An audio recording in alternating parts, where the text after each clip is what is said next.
Hello, class. Dr. Kerry Roberts in a recent video for Liberty University, The Big Picture of American Industrialization, makes three clear assertions. First, what makes an entrepreneur unique is her ability to move ideas, tangible objects, from one society to another. Secondly, Dr. Roberts says that in the study of entrepreneurship, do not overlook the grand theme of innovation, improvement. And finally, the entrepreneur's success is determined by her ability to successfully predict what people need to improve their lives. These three assertions seem to describe why Garrett A. Morgan fits well within this model or blueprint. Garrett Augustus Morgan, 1877 to 1963, is a native of a small town of Claysville, Kentucky, and he was born to former slaves. Morgan dropped out of elementary school after the sixth grade at the age of 16. Later, he moves to Ohio in search of work. And at the time, he only had 10 cents in his pocket. Some facts about Morgan.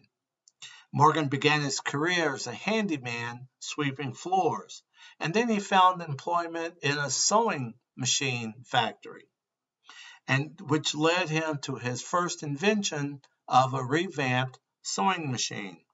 From there, he launched his own sewing machine repair business in 1907. Morgan patented a safety hood and personal breathing device for miners and firefighters to protect them from smoke and toxic gas. It was a forerunner of the mask worn by soldiers in the Second World War.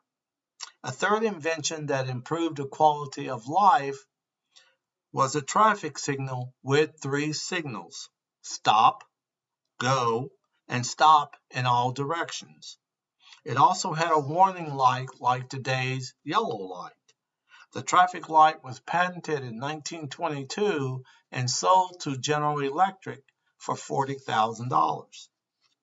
However, Morgan, like other African Americans, faced widespread discrimination in the late 1800s and early 1900s.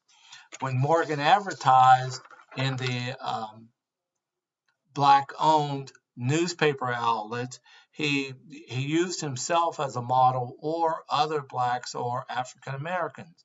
When he advertised in the mainstream newspapers, he always used white models. Once upon a time, he also used Native Americans and gave a fictitious Native American credit for the invention. Sadly, African Americans are not familiar with Morgan.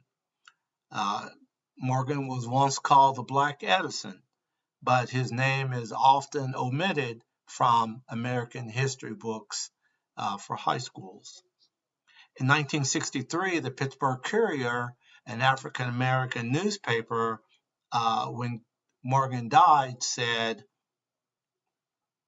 "As long as there is a civilization, people will obey the fruits of his labor, the traffic light." Even though there was widespread discrimination, Dr. Roberts asserts improvement is the way home. To that, I would add perseverance and intestinal fortitude displayed by Morgan. Morgan's inventions are those that has made life better for all of us. We are indeed better off in the 21st century than any other time in our collective history, even though we are forced to stop at stoplights.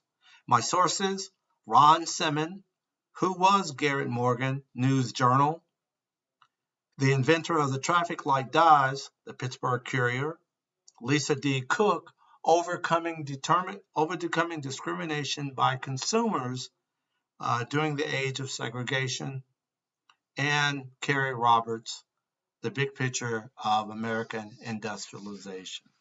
Thank you for watching my video.